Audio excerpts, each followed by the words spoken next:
So guys, samahan nyo nga po pala ako ngayon mag-hot spring. So ngayon guys, nagtututbrush na nga po pala ako dyan. And tumas nga po pala ako ulit kasi may nakalimutan akong damit. So dyan nga guys, binubuksan ko na nga po pala yung cabinet ko. Kinuha ko lang yung susi. Tapos yung nakakuha na nga ako guys, umalis na rin kami pala. Tuman nga pala kami sa Galaxy guys. Update ko na lang kayo guys pag malapit na kami.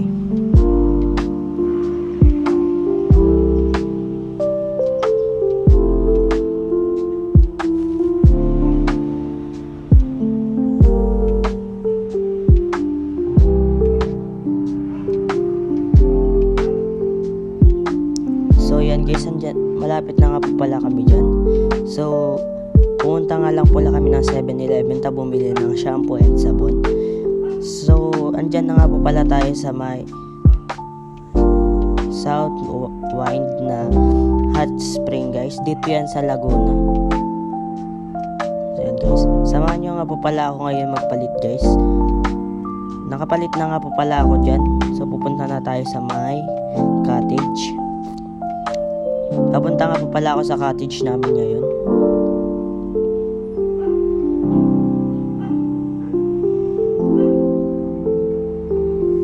So yan nga dyan, start ko na nga po pala maliligo. Ayan nga po pala yung swimmingan namin. Yan. Yan nga pala si Kuya Joram. Kuya Joram po yan. At ako naman po to. So yan guys, madilim-dilim pa nga dyan guys. Anong oras na rin kami nakapunta. So dyan guys, naliligo na nga po pala ako dyan ngayon. Sobrang init ng tubig dyan guys, ang ganda maligo.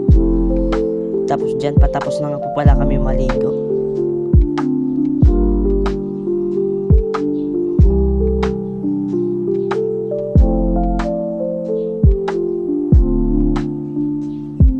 So yan guys, magpapalit na nga po pala tayo.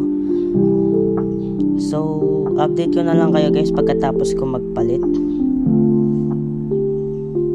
So yan guys, nakapalit na nga po pala ako. So paalis naman na tayo ngayon guys. Dinala ko nga rin pala kay Kuya Joram yung damit niya.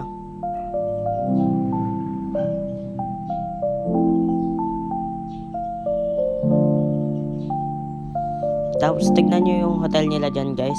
I mean condo pala guys. Tignan nyo ang ganda ng condo nila dyan guys.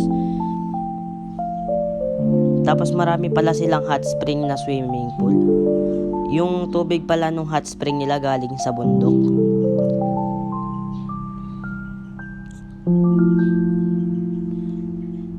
So yan guys, palis na nga po pala kami ngayon. So nintay na lang namin lumamig yung loob. And alis na nga po pala kami dyan guys.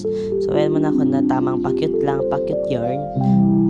Yan guys, naglalakad lang ako. Papakyut lang ako guys. And palis na nga po pala kami dyan. So ayan guys, nakalis na nga po pala kami.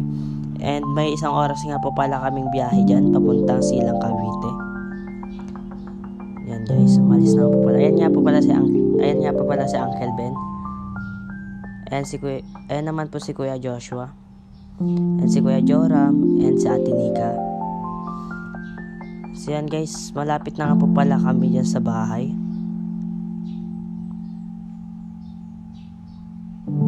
For minutes na lang nga po pala dyan, makakarating na kami sa bahay. So malapit na nga po pala kami. So andito na nga po pala kami ngayon sa bahay. So i-open ko na lang yung gate guys.